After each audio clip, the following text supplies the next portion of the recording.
Hello అందరికీ welcome to mini vlog.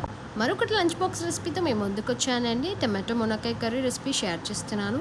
కడాయిలో oil వేసుకొని పోపు దినుసులు అలాగే ఆనియన్ ఫ్రై అవ్వాలి.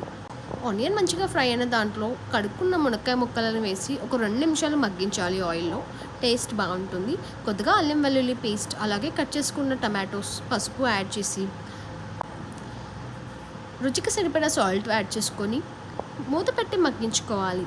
టమాటో త్వరగానే మగ్గిపోతుంది. ఒక 5 మినిట్స్లో మగ్గిపోతుందండి. ఇలా మగ్గిన దాంట్లో తగినంత కారం అలాగే ఆల్రెడీ సాల్ట్ వేసుకున్నాం కదా, చూసి వేసుకోండి, మళ్ళీ ఎక్కువ అవుతుంది.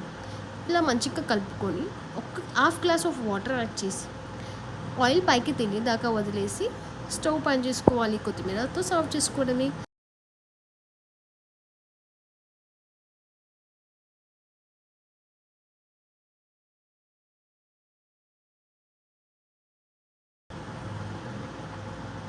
దీంతో పాటు ఇది చపాతీలో రైస్ అయినా ఏదైనా బాగుంటుంది అండి.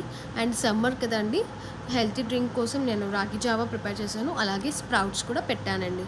ఈ రెసిపీ అనేది మీకు నచ్చితే please subscribe to my channel and support me.